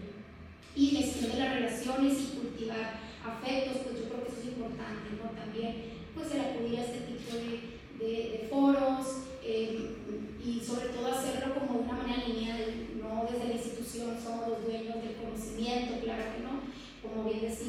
decía Luis, pues las instituciones están formadas de personas y sí, la mayoría de ellos, me atrevo a decir que estamos ahí pues por amor a la profesión, ¿verdad? Y al final de cuentas pues somos seres humanos que estamos en la misma lucha con trincheras distintas, claro, con problemáticas diferentes, pero pues no hay como diálogo, ¿no? No hay como poner siempre sobre la mesa lo que a veces se puede, lo que a veces es un poco más difícil de lograr, pero siempre el diálogo va a favorecer pues para saber precisamente por dónde ir, ¿no?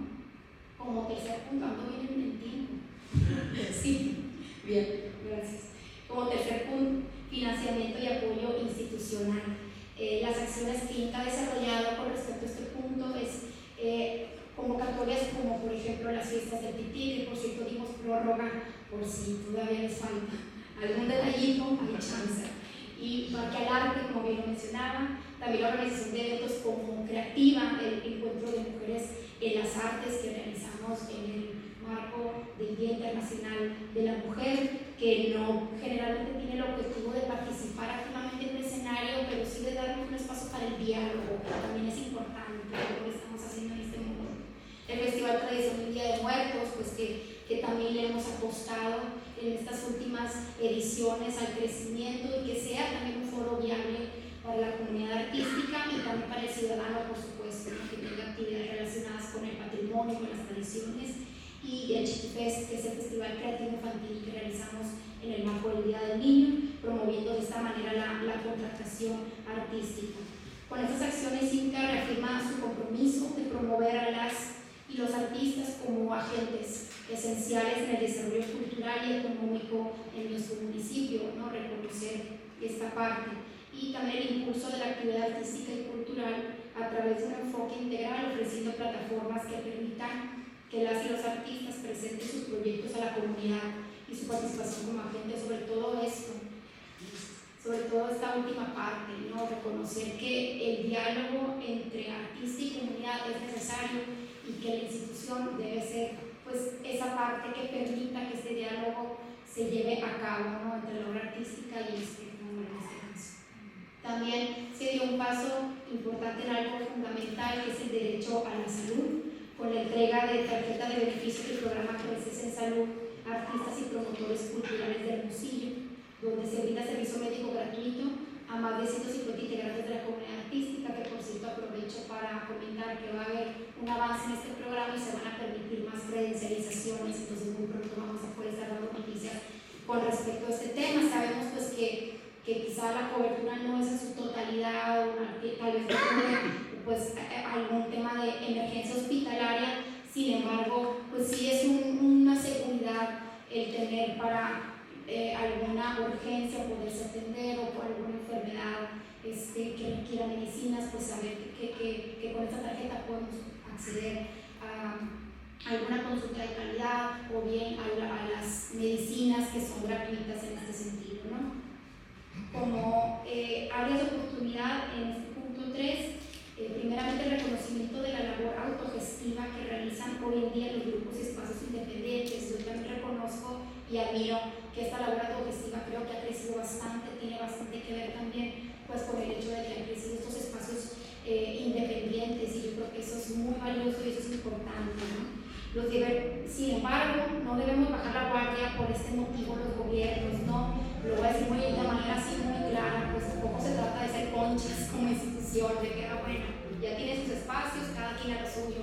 No, al contrario, no, hay que seguir trabajando para que, sobre todo también empresas, apoyen a la cultura y las actividades que se realizan en su comunidad. Sabemos que programas como FICAS, por ejemplo, incentivan que esto suceda y que las empresas también pues vayan como que saliendo un poco de su trinchera y asomándose también a la cultura local que aquí se realiza, porque creo que eso es algo que nos corresponde a todos, ¿no? Nosotros también pues como gobierno tocamos puertas de las empresas en sus propios programas, en sus propios festivales, sobre todo fiestas de TIC, Festival de Día de Muertos, y hemos vivido también esa falta a veces de conocimiento de las empresas, de a lo mejor desconocer los términos con los que se maneja la actividad cultural o las maneras en que se puede apoyar, que son muchísimas, ¿no? Entonces yo creo que este diálogo que se ha venido abriendo es muy bueno y se va a ir fortaleciendo cada vez más con el sector empresarial, que creo que es importantísimo pues que se involucre, pero depende de nosotros que así lo sea, ¿no?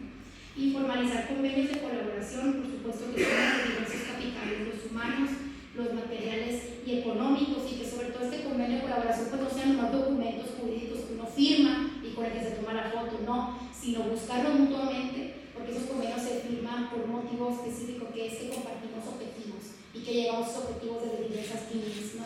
Entonces pues hacer uso de esos mecanismos. Como penúltimo punto, que es el cuarto, el último reto, educación y profesionalización, contamos con el programa PT Creativo, en donde tenemos como objetivo el desarrollo del emprendimiento cultural e incentivar la creación artística. Aquí realizamos un programa de capacitación dirigido a la comunidad artística con talleres enfocados a fortalecer y potenciar las habilidades. Este programa se llama Formarte, que actualmente está en su tercera etapa, y algunos de las capacitaciones que hemos realizado son como personal branding, creación de dossier de artista, creación de contenido para redes sociales, propiedad intelectual, cómo tributar sin morir en el intento, o sea, tener como una relación sana con el SAT, que pues, temblamos cuando escuchamos esta dependencia, pero creo que es importante, ¿no?, que lo hagamos. Curso de redes sociales y Reels, entre otros, ¿no?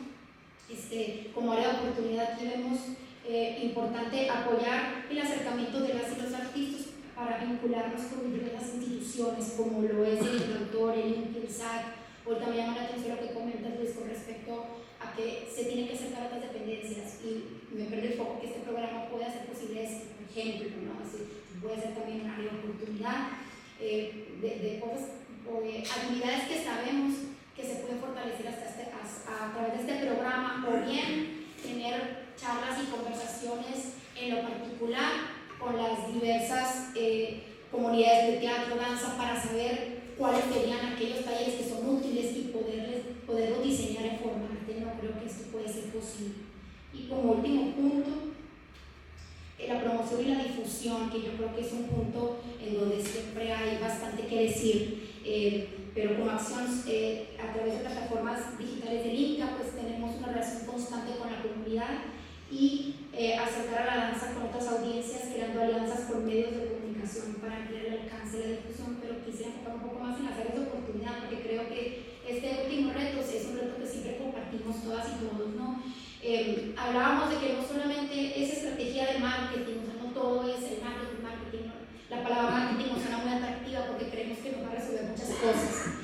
Una buena estrategia, llegas al cliente, ¿no? Siempre lo vemos de esa manera, y como es cliente, espectador, pues música para nuestros oídos, ¿no? Sí es importante fortalecer esas herramientas, pero la constancia creemos que también es fundamental, ¿no? Ahora sí que el ser necio en lo cultural es bien importante, porque si el público sabe qué actividades va a haber y permite captar otras audiencias, y sabemos que de voz en voz se van difundiendo estas buenas actividades, que sabemos que todo lo que aquí realizan son buenas actividades en los espacios y en los foros. La importancia de las agendas de los espacios y las compañías creo que también es fundamental. El efecto replicador sí existe. Yo les comentaba aquí en el INCA que a mí nomás me llega una actividad infantil y yo la mando a mis grupos de mis amigas, de mis vecinas, de mis tíos, de mis primos, todos los que yo sé que tienen hijos desde hace 10 años, porque son por los que tengo contacto. Y verdaderamente me da mucho gusto verlos en las actividades, y son caras nuevas que si ya quizá no fuera por esa rendiado, a lo mejor no hubieran podido acceder, ¿no? Entonces verdaderamente eso sí existe, ¿no? Y no bajar la guardia en ese sentido de ser curiosos con estas nuevas audiencias, que siempre la queja es que no me enteré. Jamás una queja va a ser no me gustó, nunca jamás. La queja siempre va a ser no me enteré. Entonces, ¿qué podemos hacer por eso no me enteré? ¿Sí? ¿Ya? Ahí la dejamos. Toda esta información pues viene en el documento que vamos a entregar, y pues posteriormente lo podemos seguir viendo. Gracias. Muchísimas gracias, Adrián. Abrimos a preguntas. ¿Alguna pregunta en particular? Mientras se animan, pues hoy estuvimos hablando de precarización, de la importancia de la sostenibilidad del trabajo de los colectivos, hablamos de la institución como facilitadora o mediadora, y en lo que se animan, yo les quería, de todo lo que aquí se habló, que se va a sistematizar para la mesa final de cierre del foro, también lo resume una autora que acaba de sacar una publicación muy reciente que se llama Yasmín Beiral, que se llama Cultura Ingobernable, y les voy a hacer unos disparos de reflexión donde ella resume. Dice: necesitamos políticas diseñadas específicamente para abrir el espacio de lo cultural, extraerlo de su ensimismamiento, donde se hablaba de que tenemos que trabajar de manera transversal, y permitirle recobrar su potencial de intervención en lo común, ese contacto con lo comunitario. Necesitamos políticas culturales que sepan atender la multiplicidad de sus condiciones específicas, ya sean de orden territorial, material, de condiciones, acceso o producción, de vertebración comunitaria, de transversalidad y de interlocución con las demás áreas de la acción pública. Se necesitan políticas públicas para garantizar la sostenibilidad del sector profesional, ir de la mano de garantizar también nuestros derechos culturales. Bueno, no sé si hasta aquí hay alguna pregunta de parte del público. Gracias. Bueno, felicidades a las y al participante. Antes, más que pregunta, a mí me gustaría compartir una reflexión. Trataré de que sea global en relación con las participaciones. En el contexto de la mesa, efectivamente, pienso que las políticas públicas, no solo en relación con la cultura y el arte o la danza en particular, sino en general, no deben de ser un componente anecdótico, ni mucho menos para nadie, ¿no? Así que celebro que sea la primera mesa con la que se abre este foro, porque eso nos da un paraguas para el cumplimiento de los objetivos del foro. Y de aquí me gustaría resaltar 2 o 3 imágenes. En general, trataré de ser breve, repito, para no ocupar demasiado tiempo. De la participación de Beatriz Aldaco, directora general del ISC, me gusta mucho la noción colectiva de la política pública, haciendo énfasis en que no es el Estado exclusivamente a quien le corresponde ni el diseño ni lo que concierne en general al eje de las políticas públicas, sino que somos la ciudadanía en general y sectores estratégicos según cada caso los que tendríamos la responsabilidad de, en coordinación o en algún tipo de vínculo estratégico según el régimen, buscar ese camino o abrir ese camino para todo lo que implique las políticas públicas, en este caso en relación con la danza. De la participación de Aide Lachino, me gusta mucho ese énfasis que pone en el centralismo crónico que todavía persiste y que evidentemente va mucho más allá de políticas públicas en particular, independientemente de regímenes de un tipo o del otro, lo cual nos indica que como rasgos de una sociedad los centralismos son mucho más complejos y en algunos casos más perniciosos de lo que pudiéramos pensar. Resalto del énfasis que hace la maestra, sobre todo en el desconocimiento, dice ella muy acertadamente, que implica los centralismos para las periferias. Y yo diría, maestra, que ese desconocimiento ocurre por lo menos en 2 sentidos igualmente perniciosos para el caso. El desconocimiento en el sentido de no conocer, o sea, cuando practicamos centralismos no conocemos lo que pasa en las periferias. Ese es el primer sentido, lo cual ya implica un problema muy serio. El segundo desconocimiento, o la segunda acepción, es que aún que conozcamos, o porque no conocemos, no reconocemos, es decir, no le damos ningún valor a lo que sucede en la periferia. En última instancia, y este es el drama de esa política centralista o de esas prácticas centralistas, es que, como dice Boaventura de Sousa Santos en las epistemologías del sur, provocamos o contribuimos a un desperdicio de experiencia. Todo lo que sucede en la periferia lo colocamos en lo que el autor llama las lógicas de no existencia. Ese es el drama de las políticas centralistas. Y de la participación de Luis Caloma, a mí me gustaría resaltar el énfasis que él pone en la austeridad como rasgo crítico del régimen actual, pero en un sentido crítico o una observación, porque me parece que sobresimplificar un rasgo de una política corremos el riesgo de no comprender cabalmente un rasgo de la política de austeridad. Efectivamente tiene que ver con los presupuestos, pero de ninguna manera se reducen los presupuestos, sino que implica una política en el sentido amplio que, en mi opinión, habría que conocer en un sentido más amplio y luego bajarla para tratar de comprender cómo se vincula esa política concretamente de austeridad con el tema de la danza. Gracias. Bueno, cuando precisamente, gracias por tus palabras, cuando se habla de austeridad en este gobierno, por lo menos en lo que compete a cultura, no tiene que ver con la reducción de los presupuestos. De hecho, en el Instituto Comercial de Cultura, en los años que llevamos nosotros, no nos han reducido el presupuesto. No nos respetan el presupuesto que nosotros proponemos, pero no nos han reducido el presupuesto. Cuando se habla de austeridad en este gobierno, se habla de austeridad de los servidores públicos. Y realmente el ahorro que se hace cuando hay una conciencia de la responsabilidad que tenemos los servidores públicos con respecto a los recursos es impresionante, porque bueno, puedo mencionar bastantes ejemplos de lo que yo estoy segura que ocurrió el sexenio pasado, por ejemplo, en el ISC, cómo se gastaba el dinero, cómo se derrochaba el dinero, cómo se tapaba, se intentaba esconder el deterioro, por ejemplo, de los edificios, y por un lado y por el otro andaban en carro del año, carro que yo ando en 2005, 2004, es una Suburban viejísima. Antes rentaban los carros con opción a compra. Podemos dar muchos ejemplos, los derroches que había en las, por ejemplo, en las cajas chicas de los departamentos. Impresionante cuando ves las cuentas de todo lo que gastaban y en lo que gastaban. O sea, no había un control.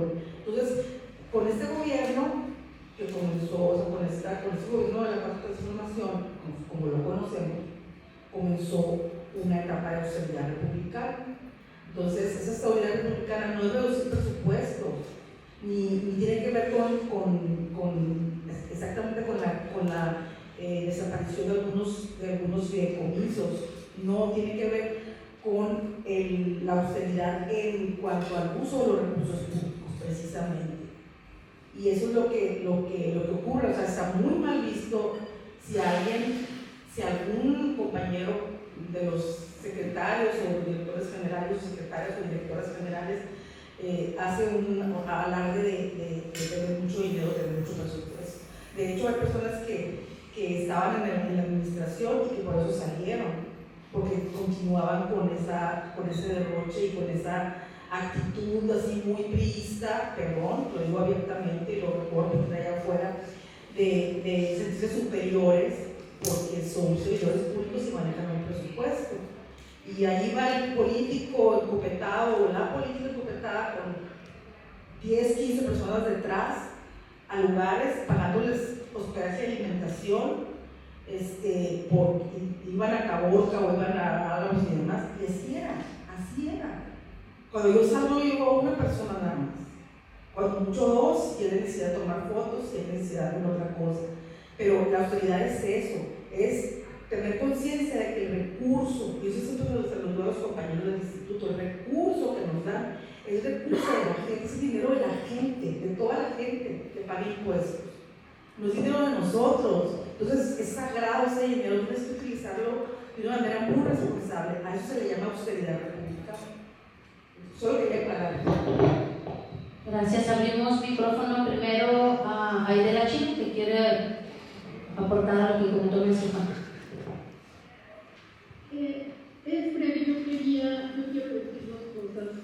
Me pasa que cuando uno está en estos foros, pareciera que hay una responsabilidad del artista, por qué no se une, por qué no pasan cosas, y yo creo que cuando hablaba de cómo están diseñadas las políticas públicas, es que tenemos políticas públicas que favorecen la competencia. Hay un estudio de Patricio Juárez, que es un chico del norte, en donde demuestra con datos que ahí donde hay más injerencia de la institución, las comunidades de danza suelen ser, él pone por ejemplo muy claro el caso de Monterrey, suelen ser comunidades atomizadas en donde trabajan en función de sus intereses personales.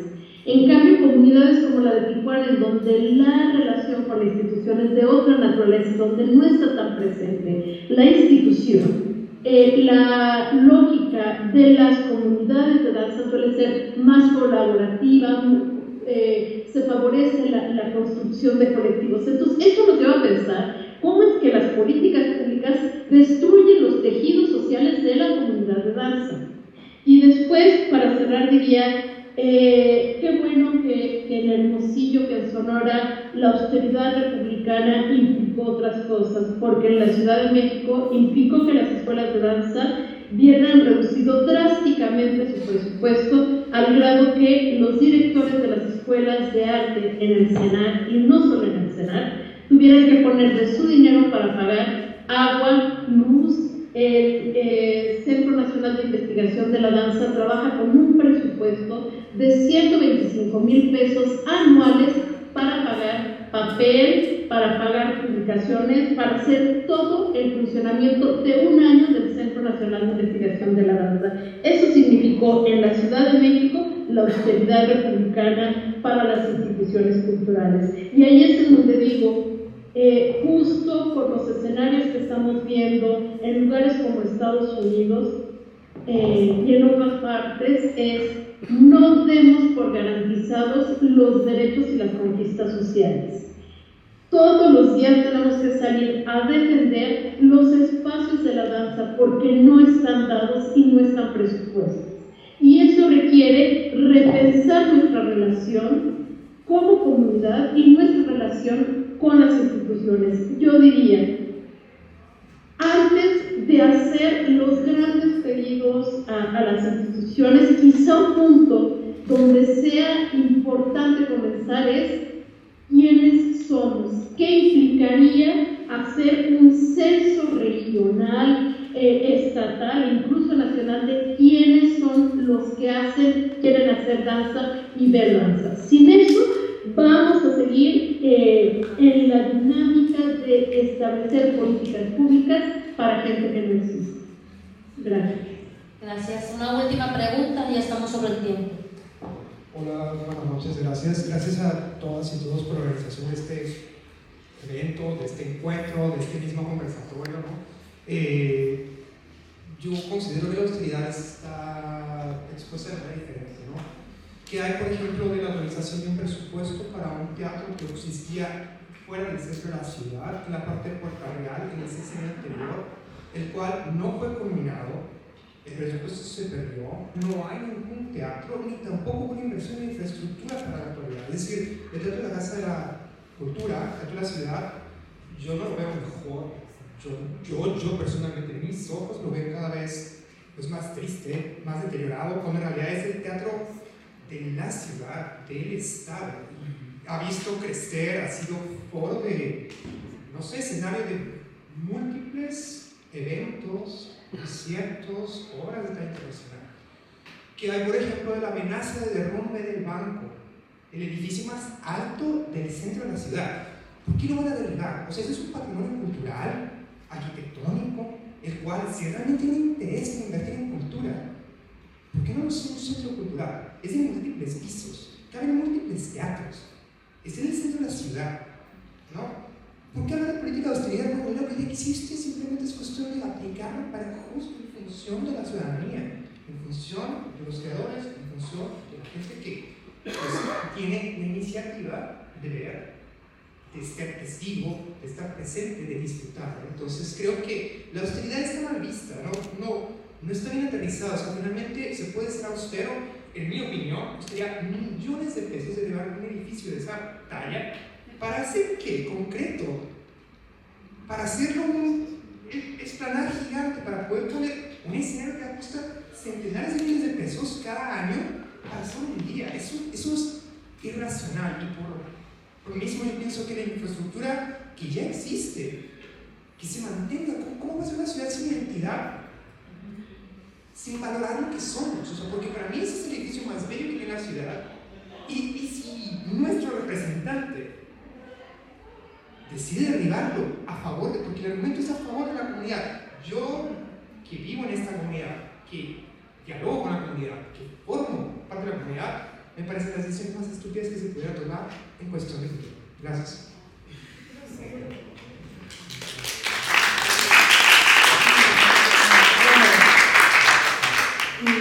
No sé si te tocó ver cómo estaba la Casa de la Cultura en 2021 en septiembre. No sé si entraste al teatro, a los salones, si contaste los aires acondicionados que había, si había extinguidores. Cuando yo entré, no había extinguidores en la Casa de la Cultura. No existían, no había. Y los que había estaban sin rellenar. Faltaban muchos aires acondicionados.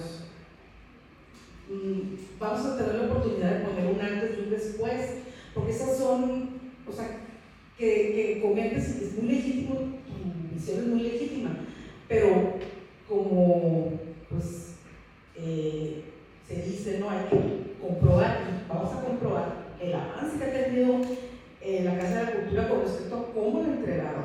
Y no nada más la Casa de la Cultura, el Museo, un desastre, la biblioteca, un desastre, el Museo Costumbrista, un desastre, el Museo de la Lucha Obrera de Cananea, un desastre. Todo era un desastre. No metieron un 5 en remodelación de espacios.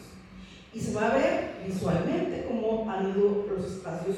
Claro, pero no quiero decir que todo es perfecto y que lo hemos hecho maravillosamente bien. No, nada más que con objetividad vamos a comprobar. ¿Sabes cuántas veces le habían dado servicio a la tramoya del Teatro de la Casa de la Cultura? Ustedes que son artistas escénicos. Nunca. ¿Sabes lo que es eso? Nunca. Tuvimos que traer a un proveedor que fue de los que hizo la tramoya y le acaban de dar, estuvo cerrado el teatro un mes para darle servicio a la tramoya y poner las luces que hacían falta, y así nos hemos ido. Subes a los camerinos que no se usan, los del segundo piso del teatro, de la parte de atrás, subes y hay unos camerinos destrozados completamente. Hemos estado comprando cancel por cancel por cancel como podemos. ¿Por qué? Porque tenemos 8 recintos, 9 recintos que atender y poco presupuesto, entonces vamos de poquito en poquito haciendo las cosas, cambiando un excusado, cambiando un lavamanos. O sea, es una cosa impresionante de cómo dejaron las cosas. El Musas, un día sirvió en entrega-recepción, sirvió el elevador. O sea, le dieron un retoque y yo no sé, y al siguiente día después de la entrega-recepción ya no sirvió. Había unos vitrales, años vitrales ahí, que cada rato se rompían y los cambiaban. Entonces de repente dijimos, ¿qué pasa? Es que son corrientes de aire que vienen del Cerro de la Campana y los rompen. Entonces de pronto, así como por arte de magia, ya encontramos la solución. Por supuesto, la persona que era administradora, pues la despedimos, por supuesto, ¿no? Ya encontramos la solución como unos tubos de refuerzo que curiosamente nunca se les había ocurrido poner. Entonces era contratar al proveedor, corrupción pues, contratar al proveedor para que pusiera el vidrio y luego romper el vidrio, contratar al proveedor, y así estaba. No está impermeabilizada. La Casa de la Cultura, así de excremento de paloma, el techo. Tuvimos que, duramos mucho tiempo para poder quitar el excremento de paloma. Entonces, sí es un poco triste, pero te entiendo. Sí es triste y da mucha impotencia cuando, después de tanto trabajo que le hemos metido, no se va a notar, o sea, no se va a notar así como porque no vas a meter, por ejemplo, diversidad. Eso no se ve, pero lo estamos haciendo. Lo de la tramoya, a mí, o sea, tenía pesadillas, no voy a pensar que algo se pudiera caer, algo de la tramoya, porque no habían dado servicio. O sea, cosas así que no se ven, pero que estamos haciendo poco a poco y vamos a demostrar ese trabajo con todos los errores, con todas las soluciones que pueda haber, que repito, no quiero decir que hacemos todo de manera perfecta y que estamos haciendo todo sin que tenga demos lugar a críticas, por supuesto que sí, pero en ese caso, en esa cultura sí le hemos metido muchísimo y también la hemos mucho. Bueno, muchísimas gracias. Quedan muchos temas en el tintero, temas de derechos laborales, de acceso a estímulos, muchísimos temas pendientes. Vamos a cerrar aquí por respeto pues, al tiempo que hemos estipulado para esta mesa. Queremos invitarlos y que ustedes a su vez inviten a más gente a sumarse a esta conversación que va a continuar todos estos días. Agradecemos muchísimo la presencia. Beatriz, Claudia, Luis, Mariana, muchísimas gracias a ustedes. Aide, muchísimas gracias y nos vemos mañana.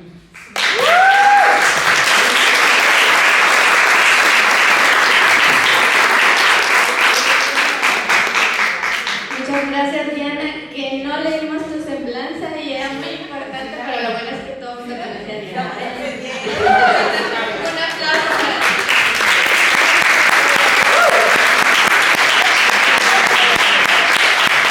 Una excelente moderadora. Gracias a cada quien, cada una de esta mesa. De verdad, muchas gracias por el esfuerzo. Yo sé que para, sobre todo las funcionarias, es todo un tema hacerse un espacio, pero se les agradecemos de corazón. Les quería simplemente recordar que tenemos mesas muy importantes. Mañana viene una mesa que aborda el asunto de la creación, desde donde nos posicionamos para hacer lo que hacemos. La siguiente, al otro día, el sábado, es una mesa sobre precariedad laboral en la danza. Precisamente vamos a retomar un poco de lo que aquí se habló y justo ir más profundo en ello. El mismo sábado por la tarde tenemos otra mesa que hablará sobre diversidad e inclusión en la danza, lo que eso se entienda desde los distintos lugares de donde hacemos danza. El domingo tenemos la última mesa, es las 5, sobre las distintas formas de violencia en la danza, las formas de injusticia que se dan en el ámbito de la danza. Y al final, por la tarde, tenemos la mesa de conclusiones, en donde los ponentes van a ser justo los moderadores y moderadoras de cada uno. Entonces, pues simplemente para que nos sigan, para que por favor nos ayuden a compartir. Estamos pasando por en streaming la mesa completa. Y bueno, también para que se acerquen a las experiencias compartidas, que gracias David, estuvo increíble. Gracias.